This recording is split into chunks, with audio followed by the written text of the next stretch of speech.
MS Saminathan அவர் கொண்டு வந்த கம்பெனியும் சொல்லிட்டான்னா அதுதான் அறிவியல். அங்கேயே அரைச்சி அங்கேயே ஒரு மருந்து தயாரித்து கொடுத்தா அதுக்கு பேர் மருந்து கிடையாது, அது பாட்டி வைத்தியம்மா. கேப்சூலில் ஒரு வருஷ கணக்கில் ரேக்கில் வச்சு கொடுத்துட்டான்னா அதுதான் மருந்துங்களாம். நமக்கு பழக்கமே அதுதானே. மூட்டையில் வச்சு வெளியில் வச்சிட்டோம்னா அதுக்கு பேர் உப்பு, அது மளிகை கடை 3 நாள் அப்படியே கிடக்கும், வெளியவே கிடக்கும். இப்போ ரேக்கில் மருந்து மாதிரி வச்சோம்னா அதுக்கு பேர் சால்ட்டு.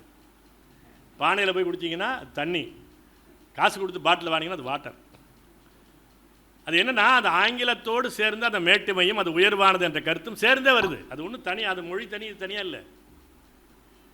நீங்கள் சால்ட்டுன்னு சொல்லும் போது வெறும் ஆங்கிலமாக இல்லை, அது உப்பா சால்ட்டு நான் சொல்லிட்டான், அது உயர்வானது என்ற கருத்தோடு சேர்ந்து உனக்கு மனசில் போய் இறங்குது. பானை தண்ணின்னா அது சாதாரண ஐட்டம், அது பாட்டிலில் வச்சுட்டிங்கன்னா வாட்டர்னு பேரை கொடுத்துட்டிங்கன்னா அது உயர்வானது, அது தூய்மையானது.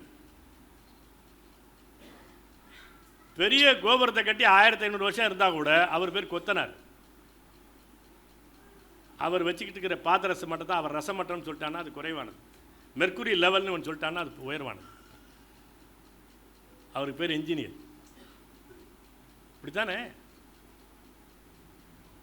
நீங்கள்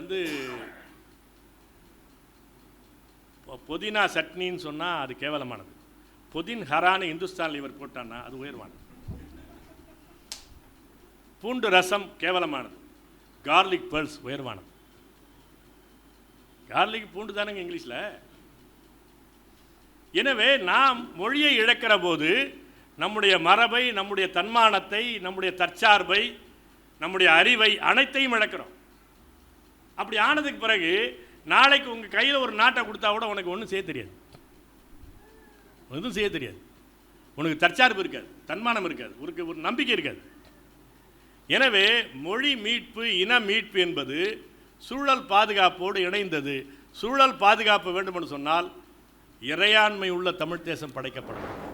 நாடு இல்லாமல் சூழலை பாதுகாக்கணும், இந்த ஆற்றை பாதுகாக்கணும், இந்த குளத்தை பாதுகாக்கணும், இந்த மலையை பாதுகாக்கணும்.